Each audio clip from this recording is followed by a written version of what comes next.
حضرت ابو ہریرہ روایت کرتے ہیں حضور سے صلی اللہ علیہ وسلم، اور حضور نے فرمایا کہ اللہ تعالیٰ نے کہا ہے، حدیث قدسی کئی دفعہ بیان کر چکا ہوں، کیا کہا ہے؟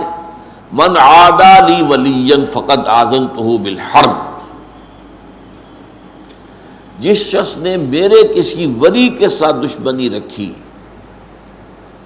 تو اس کے لیے میری جانب سے اعلان جنگ ہے۔ اب یہاں سوال پیدا ہوتا ہے کہ ولی کہتے کسے؟ ہمارے ہاں علم اولیاء اللہ اس معنی میں تو بہت مستعمل ہے، اولیاء اللہ، ایک ولی ہوتے کون ہیں؟ اس کے بارے میں ظاہر بات ہے کہ مختلف تصورات لوگوں کے ذہنوں میں ہیں۔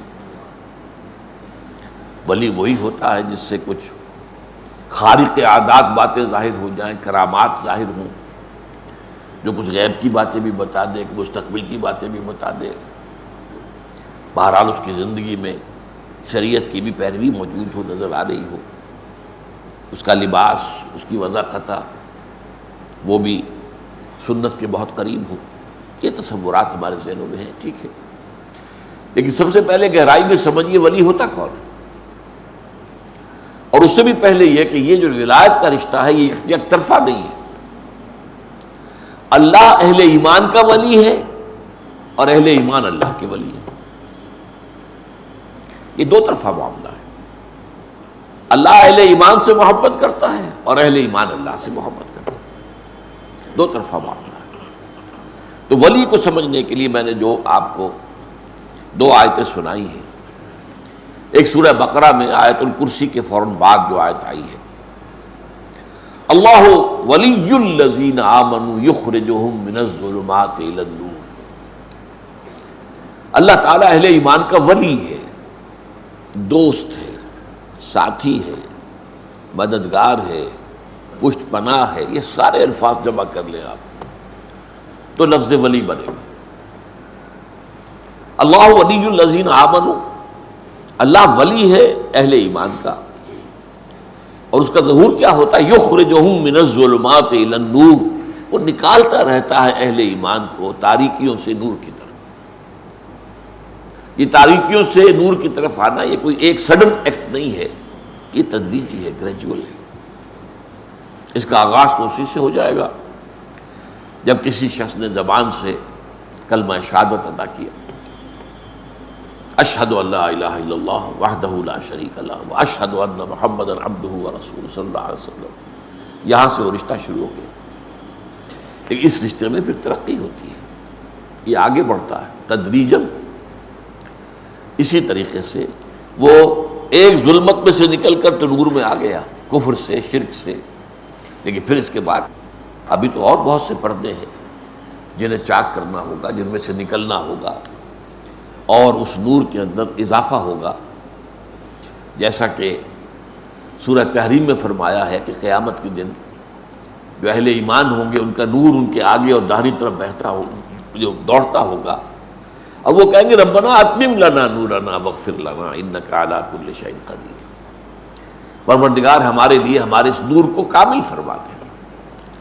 اس کی وجہ کیا ہے کہ دنیا میں ایمان میں سب برابر نہیں تھے، ایک ایمان ابوبکر صدیق کا تھا، ایک عام صحابی کا تھا، ایک ہم میں سے کسی کا، زمین و آسمان کا فرق ہو جائے گا۔ اسی ریشیو پروپورشن سے نور ملے گا میدان حشر میں، جبکہ کہیں نور نہیں ہوگا، اندھیرا ہوگا، گھپ اندھیرا، اور پل صراط پر سے گزرنا ہے جس کے نیچے جہنم ہے، ذرا ٹھوکر کھائی اور گئے اور گر گئے۔ اس کا نقشہ جو ہے سورہ حدید میں کھینچا گیا ہے کہ اہل ایمان تو گزر جائیں گے، ان کے پاس نور ہوگا سامنے بھی اور داہنی طرف بھی، سامنے نور ایمان کا ہوگا، داہنی طرف اعمال صالحہ کا۔ منافقوں کے پاس ہوگا نہیں، دنیا میں وہ ان کے ساتھ تھے، کوئی نور نہیں ہوگا۔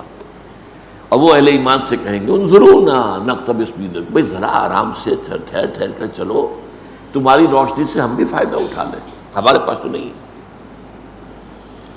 اس نور کے بارے میں آتا ہے کہ کسی کو تو اتنا ہوگا کہ مدینہ منورہ سے صنعاء تک اس کی روشنی چلی جائے، اور کسی کا نور اتنا ہوگا کہ صرف اس کے قدموں کے آگے روشنی ہو جائے گی۔ اب یہ بھی اس دن بہت خوش قسمت ہوگا، گویا کہ جنگل میں چلتے ہوئے کسی کے ہاتھ میں ٹارچ تو ہے نا، کو بہت دور تو روشنی نہیں جا سکتی، نہیں قدموں کے آگے تو پتہ ہے نا کوئی گڑھا ہے یا نہیں ہے، کوئی سانپ تو نہیں بیٹھا، یہ تو نظر آ جائے گا۔ تو اس کا دوسرا پہلو جو ہے بیان کیا گیا، جن کے پاس کم نور ہوگا وہ اس پر اللہ سے دعا کریں گے کہ پروردگار ربنا اتمم لنا نورنا واغفر لنا، ہمارے کچھ گناہوں کی وجہ سے ہمارا نور مدھم ہے، تو ہمیں بخش دے، مغفرت فرما دے اور ہمارے نور کی تکمیل کر دے۔ تو اللہ ولی الذین آمنوا یخرجہم من الظلمات الی النور۔ اب اس کا دوسرا رخ آ رہا ہے، یہ سورہ یونس کی آیت ہے جو بہت عام وعظوں میں، تقریروں میں، عوامی جلسوں میں بہت پڑھی جاتی ہے۔ الا ان اولیاء اللہ لا خوف علیہم ولا هم یحزنون الذین آمنوا وکانوا یتقون لهم البشرى فی الحیاۃ الدنیا والآخرہ لا تبدیل لخلق اللہ ذلک هو الفوز العظیم۔ آگاہ ہو جاؤ، اللہ کے اولیاء، اللہ کے ولی جو ہیں ان کے لیے کوئی خوف نہیں ہے، نہ کوئی حزن ہے۔ لہم البشریٰ فی الحیات الدنیا الذین آمنوا وکانوا یتقون، اور یہ کون ہے جو ایمان لائے اور پھر تقوی کی روش پر گامزن رہے۔